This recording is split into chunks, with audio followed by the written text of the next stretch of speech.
কবিতাৰ শিৰোনাম বুকুৰ কোঠালিটোৱে যেতিয়া উকা হয় ক'ত নোসোমাব মায়া মোহ। প্ৰেমৰ আলিংগনৰ উত্তাপ কিমান নাজানো, প্ৰেমিক মই কেনেকৈ হলো সেয়াও নাজানো, কিন্তু তোমাৰ মৃত্যুৰ বেদনা আৰু মোৰ বুকুৰ শূন্যতাৰ ভাৰ সহিব পৰাকৈ মই শক্তিশালী নহয়।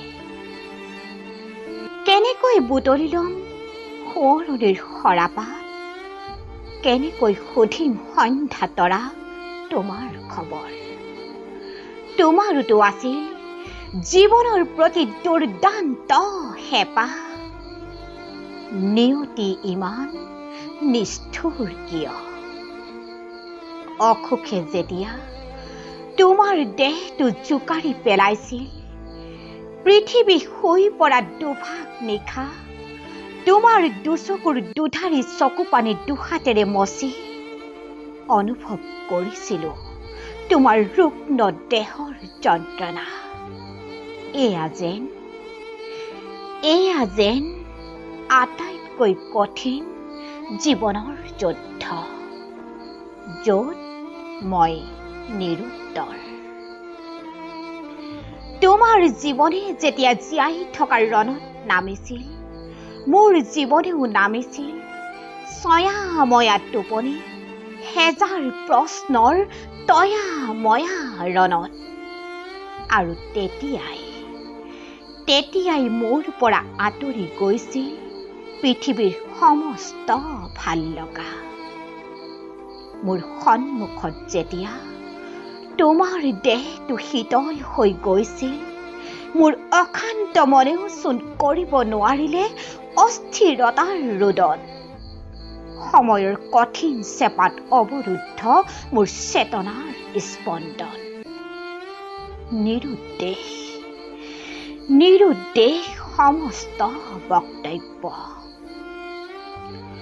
সপোন এটা বুলি কেনেকৈ পাহৰি যাওঁ তোমাক, বুকুৰ কবৰ খান্দি খান্দি দিঠকত হাবাথুৰি খাই কেনেকৈ বাট বুলিম জীৱনৰ।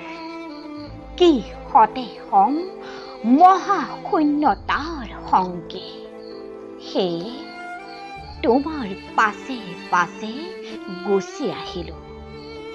তোমাৰ অবিহনে যে এই পৃথিৱী মৰুভূমি মোৰ বাবে।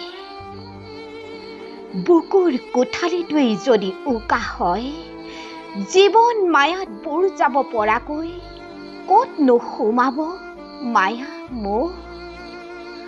কিমান ভাল পোৱা থাকিলে ধৈৰ্যৰ মথাউৰি ছিঙে নাজানো।